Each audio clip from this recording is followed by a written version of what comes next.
একটা জিনিস আমি বিশেষভাবে মনে করি, গভর্নমেন্টের আউটলুক টুয়ার্ডস এগ্রো ইন্ডাস্ট্রি এবং অ্যাকর্ডিংলি তাদের যে পলিসিগুলা, সেগুলোর মধ্যে একটা সমন্বয়ের অভাব আছে। কীরকম? আমি একটা ছোট কোম্পানি, 300 কোটি টাকা আমার টার্নওভার, প্রায় আমরা প্রায় 700-800 লোককে এমপ্লয় করছি, কিন্তু আমার প্রফিট অত বেশি না, ভেরি ন্যাচারালি, এবং আমার প্রফিট বেশি না, ট্যাক্সও বেশি না, ঠিক আছে? এখন কিন্তু এই খাতে আপনি যদি একজন ক্ষুদ্র খামারি হন, আপনি খুব সস্তায় বিভিন্ন ইন্টারেস্ট, একজন ব্যক্তি খামারি কিন্তু নানা রকম সস্তায় ইন্টারেস্ট পায়, হ্যাঁ, লো ইন্টারেস্টের ফান্ড পায়। সেটা ব্যবহার করে অনেক খারাপ ব্যবসায়ীরা আমরা দেখেছি, যে বড় বড় অনেক ব্যবসায়ী, রাজনীতিবিদ, তাদের পেশা হচ্ছে কৃষি, হ্যাঁ, সো তারা নানা রকম বেনিফিট নিয়েছে। সো এগ্রিকালচারের একটা পোর্শনে বা লাইভস্টকের একটা পোর্শনে কম ট্যাক্স রেট কম ছিল, এখন এগুলো সব বাদ দিয়ে দেওয়া হয়েছে, সবাইকে 27। তো ওই ধরনের দুর্বৃত্তায়নের জন্য আমাদের মতো জেনুইন কোম্পানিরা এখন কিন্তু সাফার করছে।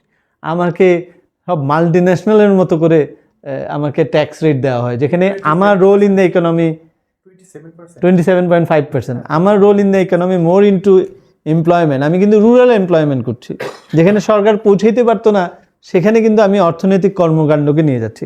আর আমার একটা বড় কন্ট্রিবিউশন হচ্ছে, আপনি যদি মানে ইউজুয়ালি হিস্টোরিক্যালি মিট প্রসেসিং মানে কি, এটা কষাইয়ের কাজকে আমরা ফ্যাক্টরিতে নিয়ে গেছি। এখানে বাই ডিফল্ট যেহেতু প্রত্যেকটা অ্যানিম্যাল ডিফারেন্ট, এটা কিন্তু মেশিনে ফেলে আপনি করতে পারবেন না, এখানে একটা হিউম্যান ইন্টারভেনশন থাকবে।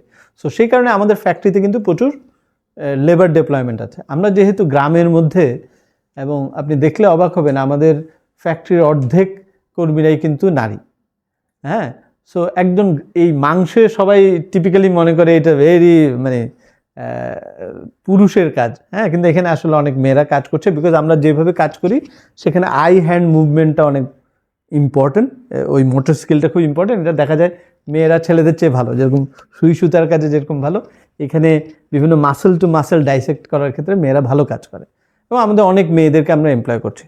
সো এইটা একটা হচ্ছে তাদের এমপ্লয়মেন্ট হচ্ছে, কিন্তু এটার আরও ব্রাইটার সাইড হচ্ছে, এই মেয়েগুলো যদি এখানে কাজ না পাইতো, আজকে তারা শহরে এসে গার্মেন্টসে কাজ করতো, উইচ ইজ ফাইন, হয়তো একই রকম ইনকাম করতো, কিন্তু এটার অপরচুনিটি কস্ট অনেক, তার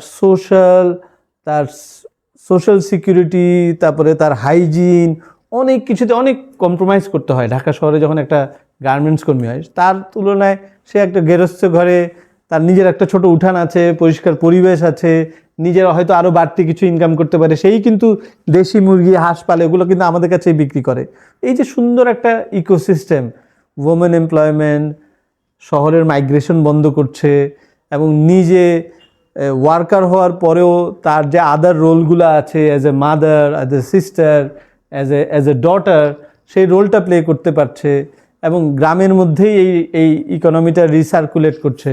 সো এইগুলাকে সরকার হিসাবের মধ্যে নেয় না, আমাদেরকে গড়পড়তা এটার মধ্যে নেয়।